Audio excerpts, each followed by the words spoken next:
여러분들 지난 주말에 전국적으로 수많은 축제들이 있었다는 것을 많이들 모르실 겁니다. 제가 한번 지난주 그리고 토요일과 주일에 전국에 어떠한 축제들이 있었는지 한번 검색을 해봤는데요. 서울에서만 7개의 축제가 있었고 또 전국적으로 25개의 축제가 벌어졌다고 합니다. 김천의 김밥 축제, 부산의 자갈치 축제, 그리고 전주의 비빔밥 축제. 정말 이러한 유수의 축제들을 거부한 채 저희는 정말 새로운 생명, 태신자들이 우리 교회로 새 생명 축제를 하러 오게 된 것을 너무나 감사하게 여기고 있습니다. 또한 결심까지 해주는 것을 보았을 때 너무나도 그 감격이 아직도 제 마음 가운데 있는 것 같습니다. 우리 교회를 찾는 많은 사람들, 우리는 그들을 VIP라고 말하지만 아마 그들에게 더 적합한 이름을 찾는다면 우리 축제의 제목이기도 한 새 생명이 아닐까 싶습니다. 새로운 생명. 저는 이 새 생명으로서 우리 교회의 발걸음을 처음 옮기신 분들을 보면은 저는 갓난 아기가 연상이 됩니다.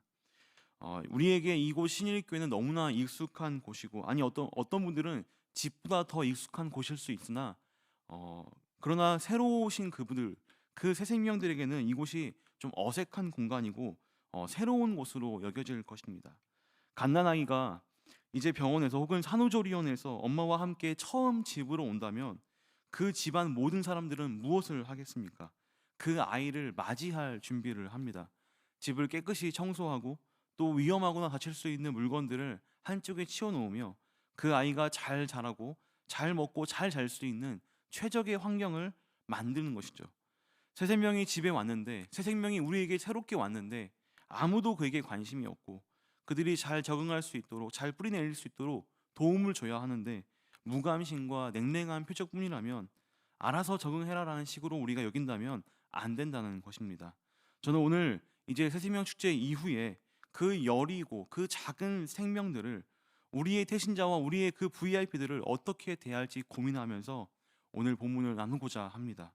오늘 말씀을 통해서 오늘 본문이 얘기하고 있는 이 약한 자들에게 우리는 어떠한 마음과 태도를 가져야 할지, 그리고 사도 바울은 지금 어떠한 마음에서 지금 이 고린도 성도들에게 고기를 안 먹겠다라는 정말 엄청난 그러한 이야기를 하고 있는 그 권면이 어떠한 내용을 담고 있는지를 하나씩 살펴보도록 하겠습니다. 오늘 말씀의 배경이 되는 이 고린도 도시와 또 이 신전에 대해서 잠깐 소개하자면, 이 고린도는 바로 해상 교통의 중심지이자 물류의 도시였습니다. 그리고 지금 이 그리스 지역, 이 아가야 지역이라고 할 수 있는 그 지역의 중심 도시이자 아주 큰 대도시였다는 것입니다. 물건이 오고 가고 또 해상에 많은 배와 또 많은 사람들이 오고 가는 곳이니 사람들이 몰리는 곳이었으며 또 그에 따라 돈을 많이 쓰게 되는 그러한 상업 도시였습니다. 오늘 이곳에는 이 오늘 말씀의 문제의 발단이 되는 그 우상의 신전이 하나 있었는데 한 번쯤은 들어보셨을 것입니다. 아프로디테라는 그 사랑의 여신을 섬기는 신전과 함께 그 신전 봉사자들이 무려 1,000명에 달하는 만큼 아주 큰 규모를 달하는 그러한 신전이 이곳 고린도에 있었습니다. 그런데 그 신전에서 우상 숭배만 하고 제사만 드리는 것이 아니었습니다. 고대의 어떤 유망한 가문이 자신의 지인들에게 초대했던 그 초대장이 그 고린도에서 유물로 발견이 되었는데요. 그 유물에 그 초대장이 이렇게 적혀 있었다고 합니다. 산 위의 신전으로 여러분을 초대합니다. 신과 함께 좋은 음식들을 마련했으니 다 같이 와서 축배를 듭시다. 이러한 초대장이 발견이 되었다고 합니다. 이곳 신전은 우상 숭배만 하는 곳이 아니라 많은 사람들의 여러 가지 욕구를 채워주는 곳이었습니다. 우상 숭배를 통하여서 내 앞길의 불안함을, 그러한 안전 욕구를 해결할 수 있는 그러한 곳이었고, 또한 신전 입구에서 신전 여사제들과 함께 성욕을 해소했으며, 또 마지막으로 우상에게 바친 그러한 희생 제물로서 맛 좋은 고기와 음식을 먹어서 식욕까지 해소하는, 오늘날로 치면은 종교 시설과 함께 복합 쇼핑몰, 문화센터, 그리고 레스토랑까지 섞여 있는 바로 그러한 곳이 이곳 이방 신전이었습니다. 또한 이곳에서 모든 그러한 희생 제물들을 다 먹고 소비할 수 없었기에 남는 고기들을 그러니까 제사를 드리고 남은 고기들을 이제 산 아래 시장으로 가지고 내려가 그것을 판매하는 모습도 볼 수가 있었는데요. 그래서 그 당시에 모든 유통되었던 고기는 대다수가 바로 이렇게 우상 숭배 이후에 그때 사용됐던 고기를 다시 판매하는 것이었습니다. 그러니까 아마 우리나라의 정서로 치면 고사 지낸 시루떡 혹은 10,000원짜리를 입에 물고 있는 그 돼지 머리를 고기로 만든 것, 이런 것으로 볼 수 있겠습니다. 또한 이것뿐만이 아니었습니다. 고기는 사실 우리들에게도 좀 좋은 음식이 아닙니까? 한 50년 전만 해도 여기 아실 겁니다. 고기 먹는 날이 얼마나 빈번하지 않았습니까? 자주 먹었습니까? 고기를? 아니었죠. 한 달에 몇 번 먹었는지 손에 꼽을 수 있는 그런 음식이 고기였는데, 우리의 50년 전 과거도 그랬는데 2000년 전 당시는 얼마나 더 어려웠겠습니까? 그래서 신전에서 열리는 제사 그리고 축제들은 바로 이 고기를 마음껏 먹을 수 있는 몇 안 되는 날이기도 했습니다. 더 나아가서 고린도는 굉장히 큰 도시여서 1년에 몇 번씩 도시들과의 그런 연합 경기 혹은 연합 행사들이 일어났던 곳이기도 합니다. 지금 우리 경주에서 어떠한 행사가 일어나는지 알고 계시죠? 네, 뭐 많은 국가의 정상들이 와가지고 그러한 행사들을 하고 있는데, 이곳에서 행사에 내가 참여하고 그 행사에 내가 갈 수 있다라는 것은 곧 내가 그 고린도 시민 중에 좀 유명한 사람이다, 좀 내가 잘 나가고 좀 명망 있는 사람이다라는 것을 내가 알 수 있는 그러한 확인하는 자리이기도 했습니다. 쉽게 말해 금천구에서 축제가 열리는데 구청장님이 나를 초대한 것입니다. 그리고 나의 자리가 있다, 꼭 와달라는 그러한 인사를 받았다는 것입니다. 이러한 행사와 축제와 파티 속에 이 고린도 성도, 고린도 교회의 교인이 참여한다면 당연히 이들은 어떠한 것에 노출되겠습니까? 우상 숭배와 또 그것에 바쳐진 고기와 또 여러 가지 유수한 유혹들이 그 교인들 가운데 있었다는 것입니다. 지금 이러한 상황이 고린도 교회 내부에서 심각한 내홍으로 겪은 것처럼 보입니다. 고린도 교회 교인들은 지금 이러한 우상에게 바쳐진 고기를 먹느냐 마느냐, 그리고 이것에 대해서 이미 고린도 전서를 쓰기 전에 사도 바울에게 이것에 대해서 물어봤습니다. 그래서 사도 바울이 지금 오늘 말씀 8장 1절에 어떻게 이야기를 하고 있냐면 이렇게 얘기합니다. 우상의 제물에 대하여는, 그러니까 이미 그들이 질문했던 것에 대해서 답변을 하고 있는 그런 말씀이 오늘 8장 말씀이라는 것입니다. 이 고린도 교회 성도들 중에는 우상에게 바친 이 고기에 대해서 바르지 못한 식견을 가진 자들이 있었습니다. 이들이 주장하는 바는 이렇습니다. 우리는 다 지식이 있다, 우리는 다 알고 있다, 이런 말을 하는 사람들이 지금 문제를 일으키고 있는 것입니다. 우리 함께 쉬운 성경으로 오늘 말씀 8장 1절 말씀 한번 읽어보도록 하겠습니다. 함께 읽겠습니다. 시작. 이제 우상에게 제물로 바친 음식을 먹는 문제에 대해 말씀드리겠습니다. 여러분이 우리는 다 지식이 있다고 주장하는 것을 우리는 알고 있습니다. 그러나 지식은 교만하게 하고 사랑은 덕을 세운다는 사실입니다. 지금 이들이 어떠한 얘기를 하고 있습니까? 바로 우리는 다 지식이 있다라는 이러한 주장을 하고 있는 것입니다. 이 말의 속뜻은 바로 이런 것입니다. 우상은 아무것도 아니다, 우상은 아무런 효력이 없다, 오직 유일하신 신은, 전능하신 주는 하나님밖에 없다, 우리가 이것을 알고 있으면 이것이 우리가 알고 있는 지식이다. 그래서 우상에게 바쳐진 고기, 우상에게 바쳐진 제물은 아무 의미가 없는 것이다. 그렇기 때문에 우리가 고기를 먹는 것이다. 이렇게 지금 사람들이 얘기를 하고 있는 것입니다. 여러분들 어떻게 들리십니까? 맞는 말 같습니까? 네, 틀린 말은 아니죠. 예전에 저희 아버지 교회에서 권사님 두 분이 싸우셨습니다. 정확히 이 문제 때문에 싸우셨습니다. 어떤 권사님은 자기는 굿하고 난 뒤에 그 떡을 먹지 않는다라고 이렇게 얘기를 했습니다. 이렇게 얘기했는데 평소에 그 권사님과 별로 사이가 안 좋았던 권사님인 걸로 제가 알고 있습니다. 그 다른 권사님이 무슨 말을 했냐면, 무슨 소리냐, 굿하고 나서 난 그 떡도 그 시루떡에다가 십자가 그려놓고 먹는다라면서 이렇게 싸움을 벌였던 것이 제 기억에 납니다. 오늘을 위해서 그 장면을 기억하게 하신 하나님께 감사를 드립니다.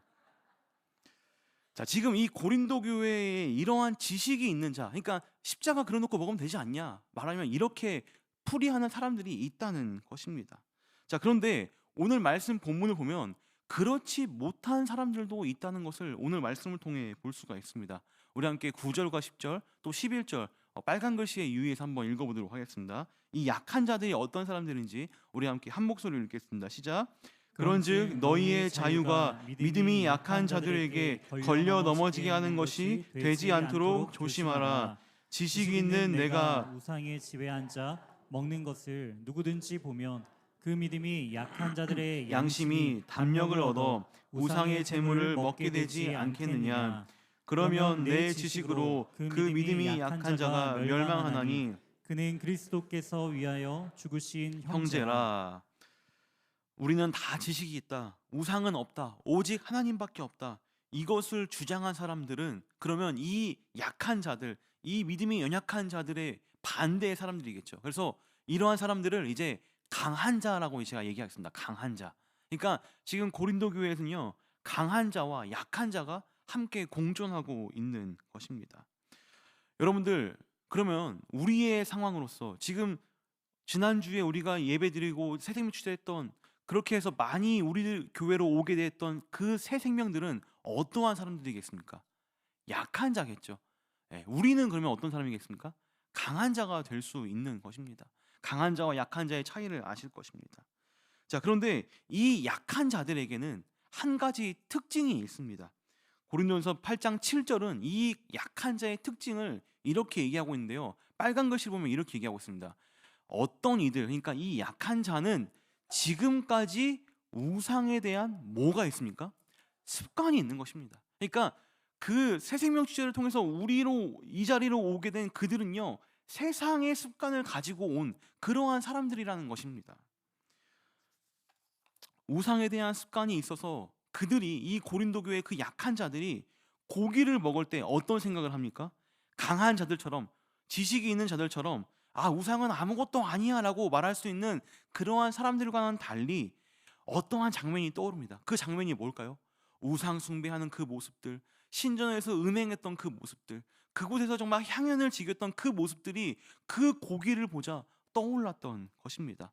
그러기에 그 약한 자들은 양심의 가책을 느꼈습니다.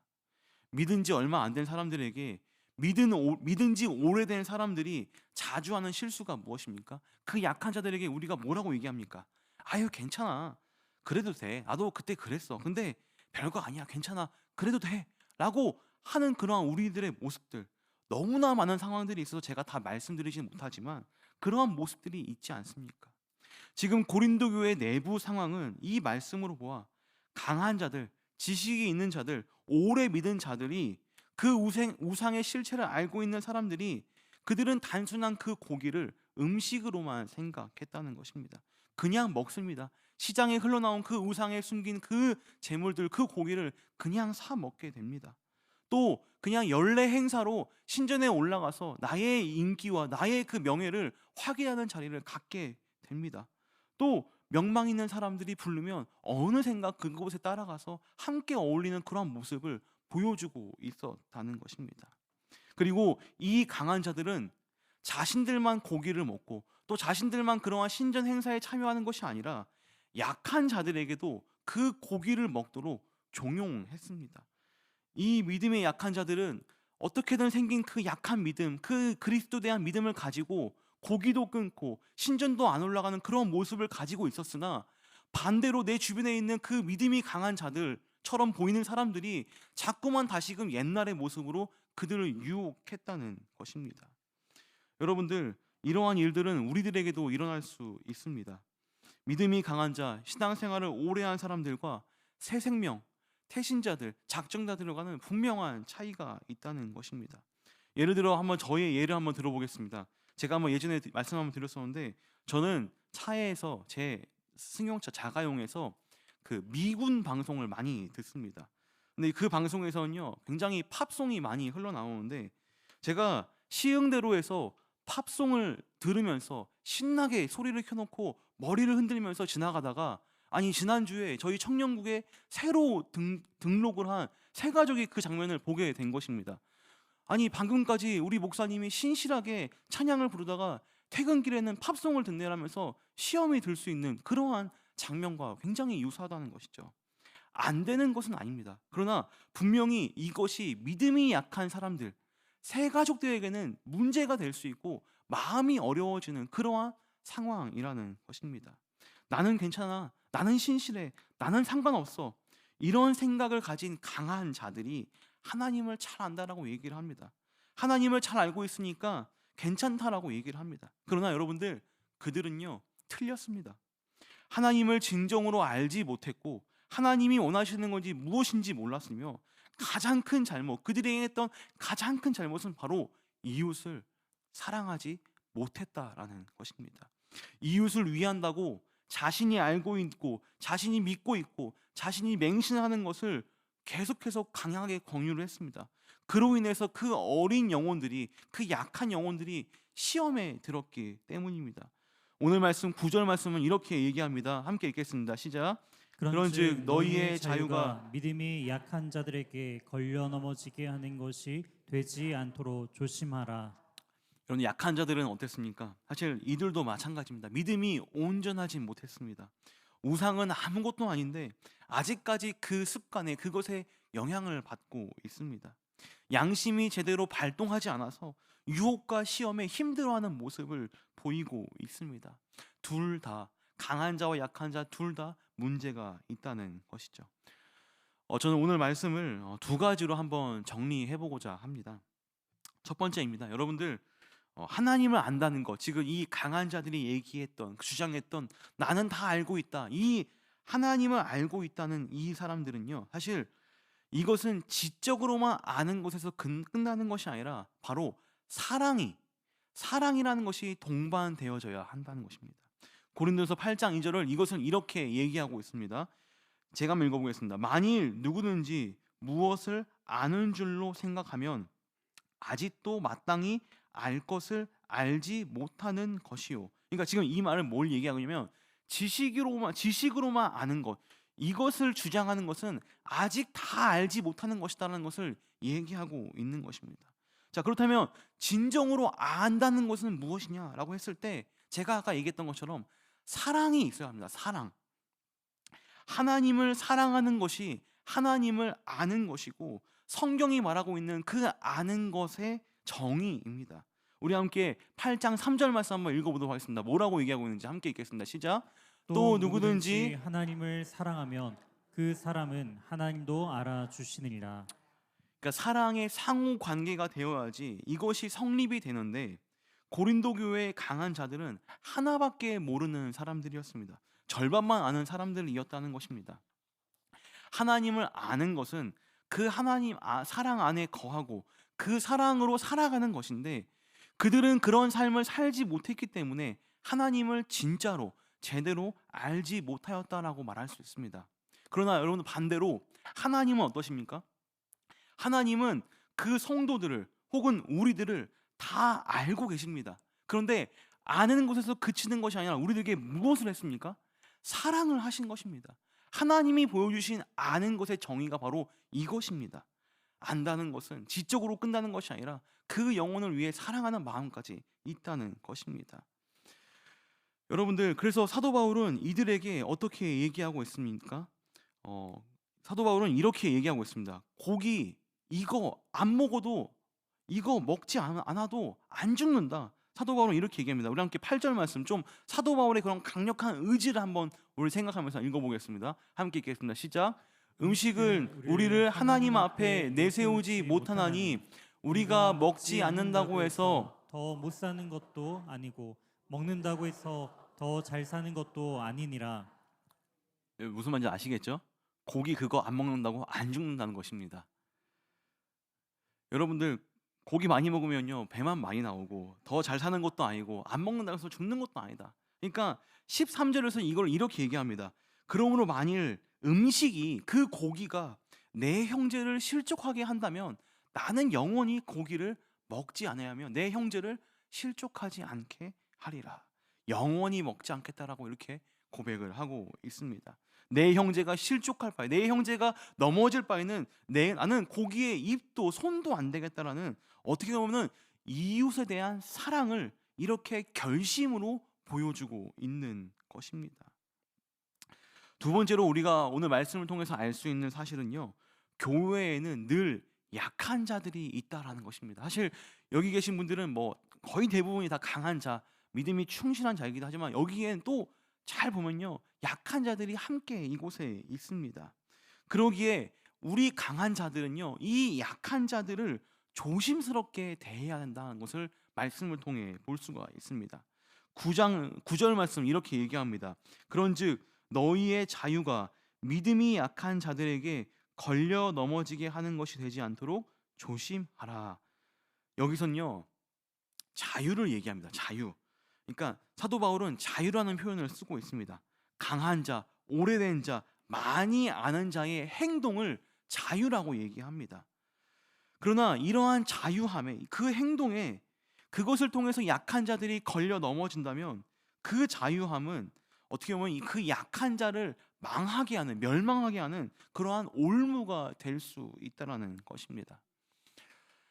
제가 처음 사역했을 때, 제가 21살 때 이제 사역을 처음 했는데 이제 굉장히 시골 동네에서 제가 사역을 했습니다. 근데 제가 아직도 잊지 못하는 충격적인 사실이 있습니다. 이건 정말 실화입니다. 제가 MSG 하나도 안 섞은 실화입니다. 여러분들 잘 들어보시기 바랍니다.